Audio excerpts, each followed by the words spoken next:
Well, good morning. Welcome to Daily Videos with me, Pastor Michelle. Today is Saturday, November 28th, and let's get started with the question. So the question today is, where's the farthest I have traveled? And I don't know, it's between Brazil. I traveled to Brazil.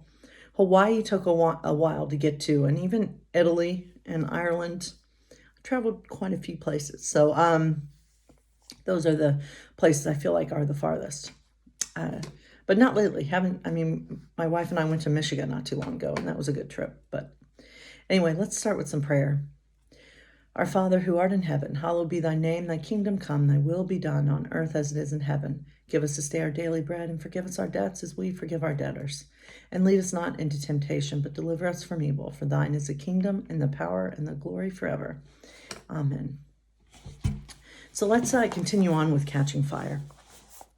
The audience, who's been stunned into silence, breaks into wild applause. I can barely hear the buzzer that indicates that my time's up. Caesar thanks me and I go back to my seat, my dress now feeling lighter than air. As I pass Peter, he's headed for his interview. He doesn't meet my eyes. I take my seat carefully, but aside from the puffs of smoke here and there, I seem unharmed. So I turn my attention to him. Caesar and Peter have been a natural team since they first appeared together a year ago. Their easy give and take, comic timing, and ability to segue into heart-wrenching moments, like Peter's confession of love for me, have made them a huge success with the audience. They effortlessly open with a few jokes about fires and feathers and overcooking poultry, but anyone can see that Peter is preoccupied, so Caesar directs the conversation right into the subject that's on everyone's minds. So Peter, what's it like when, after all you've been through, you found out about the quell? I was in shock. 1 minute I'm seeing Katniss looking so beautiful in all those wedding dresses and wedding gowns, and the next, you realize there was never going to be a wedding, asked Caesar. Peter pauses for a long moment as if deciding something. He looks out at the spellbound audience, then at the floor, then finally up at Caesar. Caesar, do you think all of our friends here can keep a secret? An uncomfortable laugh emanates from the audience. What can he mean? Keep a secret from who? Our whole world is watching. I feel quite certain of it. We're already married, says Peter quietly. The crowd reacts in astonishment, and I have to bury my face in the folds of my skirt, so they can't see my confusion. Where on earth is he going with this? But how can that be? Caesar asks. Oh, it's not an official marriage. We didn't go to the Justice Building or anything, but we have this marriage ritual in District 12. I don't know what it's like in other districts, but there's this thing we do, says Peter, and he briefly describes the toasting. Were your families there? No, we didn't tell anyone, not even Haymitch, and Katniss's mother would never have approved. But you see, we knew if we were married in the Capitol, there wouldn't be a toasting, and neither of us really wanted to wait any longer. So one day we just did it, and to us, we're more married than any piece of paper or big party could make us. So this was before the quell? Of course before the quell. I'm sure we'd never have done it after we knew, says Peter, starting to get upset. But who could have seen it coming? No one. We went through the games. We were victors. Everyone seemed so thrilled to see us together. Then out of nowhere, how could we anticipate a thing like that? All right. Peter is shaking things up. So let's hear this, our question from this book. I hear Christians say all the time that good or bad, everything happens for a reason. What about genocide, famine, rape? What could the reason be for those? Does there always have to be a reason? So let's hear one response. That's a hard one to answer. Often people who say things like that are people in pain, who are searching for an explanation for things that otherwise make no sense, such as, to use your examples, rape or famine. Sometimes bad things happen. In the Christian worldview, this is because we do not live in accordance with the plan God has for us. But regardless of why, sometimes bad things happen.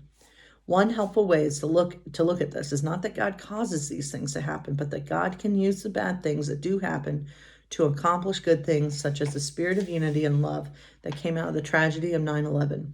God did not cause it, but God can use the bad things that happen to move God's dream for the world forward.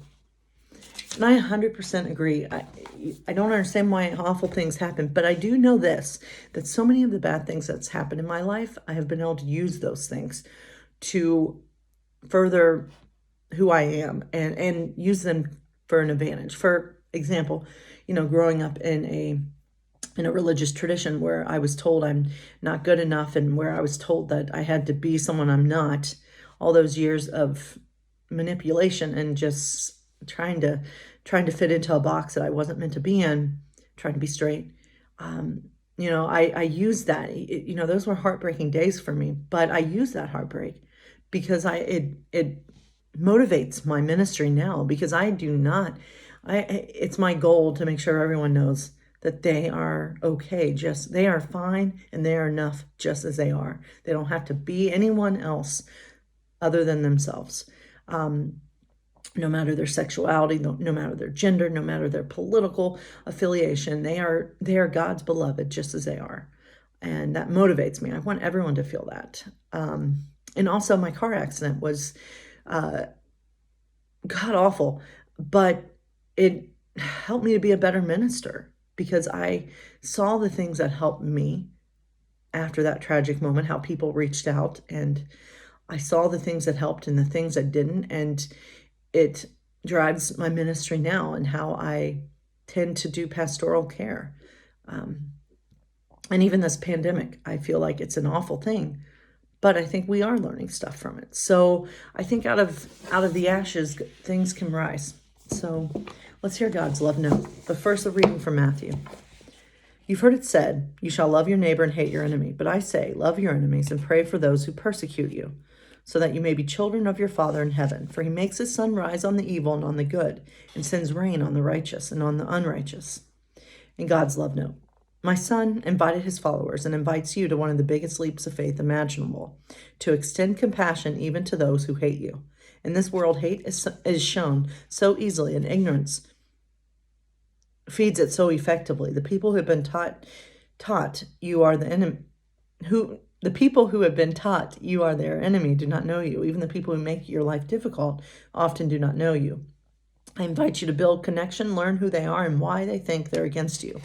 Really, most of my children want the same thing, to be known and loved and to feel safe. In other words, work to create a world where there are no enemies. That just inspired me for my sermon. So God bless you all, my friends.